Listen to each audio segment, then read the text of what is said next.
Hello and welcome back to Talking Wolves, and we are back for finally another Premier League match preview. Hope you guys are keeping well and safe and enjoying the festive period so far. Of course, we are now at, time of recording, it's Christmas Eve. You may be watching it on Christmas Eve, you may be watching it on Christmas Day, Boxing Day.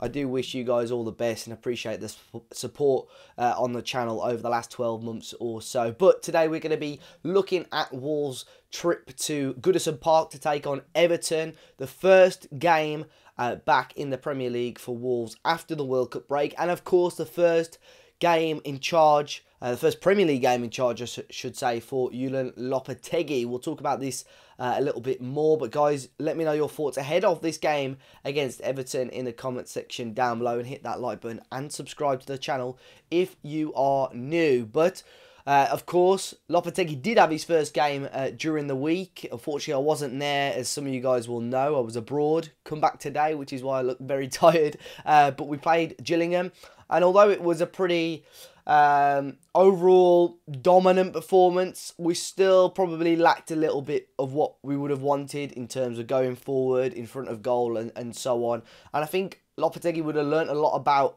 certain players. I certainly did in that game against Gillingham. There were players that impressed me and players that disappointed me, if I'm completely honest. And that's why it'll be really intriguing for me to see how Lopetegui sets up in this game against Everton, who gets a start, and of course players coming in to the club, because I think there'll be many signings in January. We'll keep you updated on those. One of those will definitely be Matheus Cunha. Now, although it's not officially confirmed by the club as of yet, Lopetegui has already said it's a done deal. We're going to be signing Cunha from Atletico Madrid on a loan with an obligation to buy. We're going to do a video on that over the next few days or so for you guys to get a little bit more info and insight on him as well. So he won't be in the squad for this game against Everton or the game against Manchester United. I think his first game would be against Aston Villa in the league, if I'm not mistaken, possibly Liverpool in the FA Cup, whichever one of those comes first. But the game against Everton is a really intriguing one, because if we look at the Premier League table right now, obviously 15 games gone for Wolves, and we are right at the foot of the table, 4 points adrift at the moment, and Everton are one of those the team on 14 points that we are 4 points behind. So this would be a really, if Wolves could get 3 points here, a really big result for us in terms of trying to climb out of the drop zone. A win on Boxing Day, we could climb up to 18th,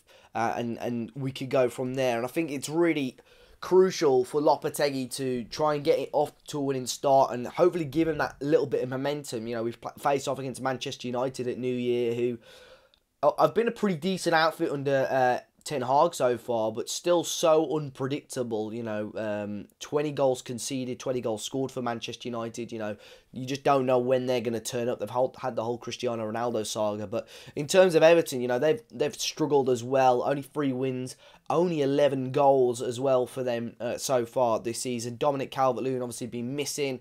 It sounds like it's going to be a little bit too early for him in this game as well. But in regards to Wolves, Boubacar Traoré and Johnny are going to face late fitness tests, I think. Traoré is going to be a big miss. Of course, we've got everybody back from the World Cup, and everyone should be available other than the obvious absentees such as Chiquinho and Pedro Neto and so on as well for Wolves. Let's jump into my predicted lineup anyway. Let's say this is the lineup I would probably go for rather than predicted lineup, and using a little bit of common sense in there as well. I think Jose Sarr will start in goal again. Was quite surprised to obviously see him start against Gillingham ahead of Mateusz Sarkic, but I suppose Lopetegui wanted to try and get everyone back into match sharpness as quick as they could, and probably use that game against Gillingham almost as a sort of friendly match to try and get sharpness and familiarity back to normal. Back four, I think Hugo Bueno is a cert to start. I thought he was quite impressive again against Gillingham. Kilman and Collins as the 2 centre-halves who've got to step it up. I think Wolves will be in the market for a defender in January. Right back is a difficult one. I've gone with Semedo just purely because of Johnny's fitness at the moment, but he wasn't impressive against Gillingham, and he struggled a little bit, hasn't he, Semedo, this season. Midfield three, I would go again with Moutinho, Nunes and Neves. It'll be intriguing to see how Lopetegui starts those and in what sort of roles they play. Nunes was wasted under Bruno Lage, and I don't think Steve Davis got the best out of him either. Obviously, Boubacar Traoré, if fit, I think could come on and make a big impact there. The front three, I think, is up for debate the most. So I think Diego Costa will probably get the nod, just purely down to fitness at the moment. I would go with Hwang if he's fit and sharp. If Lopetegui thinks he's seen enough of him, I would go with Hwang. At the moment, he seems the one that, sort of morale-wise and performance-wise, is probably best out of our wide players at the moment. I've given Hwang some stick over the last 12 months or so, but I think he's really stepped it up with, you know, that World Cup, and it's all about confidence and momentum with these sort of players. On the right-hand side, I really don't know who to go with. I thought Podence and Guedes were both underwhelming for Wolves. I'd probably think you'd probably go with Podence, but who knows? Let's wait and see on that front. But of course, Aït-Nouri played in a more advanced position. Maybe we could see him in there as well. But yeah, I'll be intrigued to see how Lopetegui sets up with this team. Of course, Wolves did get the double over Everton last season. It'll be interesting to see if they can make it 3 in a row. And of course, the BetMate game is back as well ahead of this match. Wolves are involved in their Boxing Day 3 PM kickoffs. A £450 guaranteed pot. It's £3 to enter. If you haven't played before, it's a fantasy football type game where you pick 7 players from all the 3 PM Boxing Day fixtures who you think will perform best. It can be based on tackles, goals, assists, clean sheets, and so on. So I did a few over the World Cup. Definitely worth getting involved with. The team I have gone with, funnily enough, I haven't gone with any Wolves players, but I've got provisionally I've got Robert Sanchez in goal, Kieran Trippier and Castagna at the back, with Almiron and Palhinha in the middle, and Trossard and Zaha up front. Of course, you've got to be 18 plus, UK residents only, and please do gamble aware. And whilst I was away, Matt had the opportunity to speak to Connor from the Toffee Blues YouTube channel to get the lowdown on Everton. Connor, firstly, how are you, mate? And you glad the proper football's back? Yeah, it's a bit of a mixed review. I'm glad the Premier League's back as a whole. I'm glad Everton are back. Probably going to wait till after the game to answer that one. I've been enjoying the World Cup though. I've enjoyed watching different players, and we didn't take a lot of players at Everton. So and everyone came home quite early. I think Cody was the one that lasted the longest, and Pickford. And Cody didn't get any games, and Pickford's a keeper. So it's been nice to watch just neutral football. No interest in the winners. It's been quite nice, the World Cup. Yeah, and you speak about giving a bit of a welcome distraction. I felt the same, but I'm glad the football's back now. But what's been your thoughts on Everton so far this season? I know I've got a lot of mates who are Everton fans, and I feel like for the past 2 or 3 years, all I've heard them do is moan, especially since Ancelotti's left. But what's your thoughts been on this season? A little bit disappointing. It started well into got to think in terms of where we were at last season and where we are now. It started well. I mean, we were unlucky against Chelsea, I thought, and then we went on a string of a lot of draws. Weren't awful. A couple of wins. Got a draw in the derby, which, if you asked many fans, they'd bite your hand off for that type of a result. And we got the feeling that it was going to be something different. Defensively, we looked a bit better. Since then, I don't know what quite went wrong. Started getting a couple of losses, some tough losses. United, Tottenham are tough losses because they're good teams. Newcastle I was a bit disappointed about, but Newcastle are doing very well this season. So in hindsight, that doesn't look awful. But then both Bournemouth games, Fulham draw, the performances have just dropped off. And now we're sort of seeing, my worry is that we started well, we looked a bit like a better team. And now, whether it's the players and I'm a little bit worried it might be the players, because this isn't the first time we've seen them do this with a manager, but we're now reverting back to the Everton that people are more accustomed to, which is a shame. Yeah, do you think the World Cup came at a good time or a bad time for Everton? I know as Wolves fans, it's been a massive blessing for us. It's almost, hopefully give us a bit of a reset. Do you feel like that could benefit Everton, or do you think it could go against you? I think it'll benefit, but it depends on what there were rumours that Lampard was his job, I think, is always going to be in trouble until we're out the bottom. But there were rumours, how stable's his job.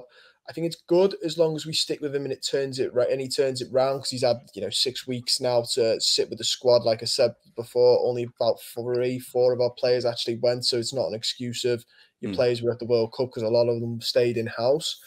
If it turns around, it's brilliant. If it goes badly, and say now after 4 games time we sack him, that's really silly, because I don't think there's ever been a better time to sack, and there will never, other unless there's another Winter World Cup we don't know about planned in the future, there never will be a better time to sack a manager, because you essentially got another pre-season in the middle. So I'm just hoping when they were out in Australia and since they've been back, Lampard has really drilled home. Some attacking practice would be nice, but also after the last 2 Bournemouth games, to keep a clean sheet wouldn't be awful either. What's the thoughts on Lampard within the fan base? I always feel when I'm talking to my toffee mates that the older generation like him because he's brought a bit of unity and spirit back to Goodison Park. The younger generation feel he's a little bit tactically inept. What are your thoughts, and what's the overarching thoughts of the fan base? I mean, it's dead weird, because at first when he was linked, a lot of the older fans wanted Duncan Ferguson, and this would obviously look like it, and it did prove to be Duncan Ferguson leaving the club if Lampard was appointed, or anyone that wasn't him. So they were all clamouring for him, and the younger people were like, let's get Frank Lampard in, which, to be fair, it was Frank Lampard, Wayne Rooney, or that Vito Pereira that were the 3 candidates. So out the 3 of them, it's a toss-up between Lampard and Rooney. Pereira had gone on Sky and did a weird interview, so everyone was like, swerve him. And both of them are novices in the terms of management, but Lampard has a little bit more experience, and I think his name helps a lot because he's Frank Lampard. And even with Everton fans, he's an England legend. So I think that helped. But now moving on, the unifying of the fan base was great. It was great to see. But now I think fans are I think it's a generational thing, not just, and I don't want to be ageist here, at Everton, but I think younger fans tend to be into stuff that older fans aren't in terms of statistics. Just speaking from experience, when I speak to my dad or the older lot, and I say, what someone's XG was, I very often get, we're not bothered about that. How well did they play? And I'm like, right. And I think the younger people are looking at it a bit more, tactically, what our XG is, how many shots we're taking in, how many shots we're facing, structures, whereas older people just, and I wish I could look at it sometimes like this, but want the simpler life of just go out, have some beers and enjoy the football. Yeah. Enjoy the football in the simplest terms instead of overanalyzing. So I think now that we're underperforming in key areas statistically as well as on the pitch, younger fans are starting to turn a little bit. But he still has a good core, Frank Lampard, that won him there, of young and old. I personally don't think I've never thought he was good enough in terms of tactically. I think at a club like Everton, you should have a manager who's got a bit more experience than managing 2 football teams before you. That's just, people might think that's a bit big-headed, but if his name wasn't Frank Lampard, and he wasn't an England legend, you'd be laughing at us if we said, he's new to management, he's only managed 2 clubs. If it was of England, or even if it was an England-led player, but he was a 1-cap man, saying we'd never do it, hopefully, because of just his outfield antics. But if Joey Barton had just managed 2 clubs and then come to us and he was only a 1-cap England player, people would have laughed, ignoring the fact that he off the pitch he's a horrible person. People would have laughed. So take that into context now. If it's Frank Lampard, people are like, okay. I never thought I thought he was very lucky to get this job. It's a job that is horrible. Don't get me wrong. It's horrible, and it's aged him a lot in the last year. But it's a Premier League club that have been in the Premier League for years on years. At one point when David Moyes was there, it was best of the rest. We just had Ancelotti before Rafa Benitez. And as much as I don't like Rafa Benitez, he'd won trophies as well. So we'd had 2 trophy-winning managers in Europe. So now come to him, there is sort of a downward spiral there in terms of managerial accomplishments. And one player that obviously links the 2 clubs together is Connor Cody. Left Wolves for Everton on loan, but from what we understand, he's not going to be a Wolves player at the end of the season. How has he got on for you guys?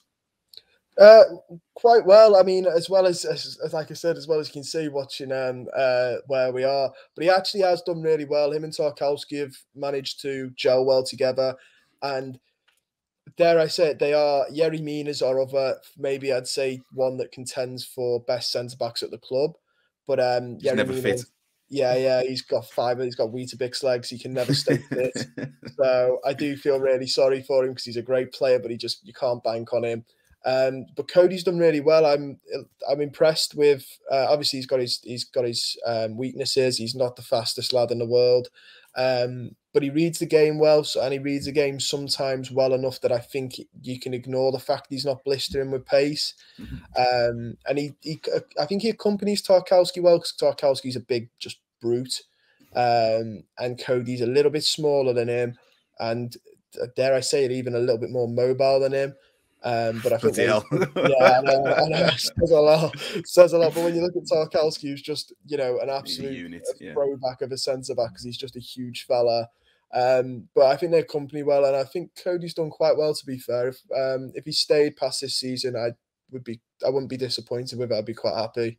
And how do you see Everton setting up for the game against Wolves? I know that most fans of Premier League clubs will know if you frustrate the Goodison faithful for 30, 35 minutes, and they'll get on the back. And I think that's how Wolves will probably approach the game. But how do you see Everton setting up for this game? I think we'll go with a 4-3-3. It's what we started off with a 5-back, and most Everton fans hate it. It never works a 5-back at Everton. It's just one of those curses that you can't explain. It just never works. So I think we'll go with a 4-3-3. I think it'll be Pickford, Patterson, Cody, Tarkowski, Mikalenko. That back four doesn't really change. I think Idrissa Gueye, obviously this is injury dependent as well. Idrissa Gueye, Onana and Alex Iwobi in the 10. But he'll be like a flat and then we'll move up, hopefully. I mean, sometimes we play him on the right centre mid and it doesn't make any sense. He's better in that middle as an attacking midfielder, sort of. But then obviously on the defence, you come right back as a flat 3.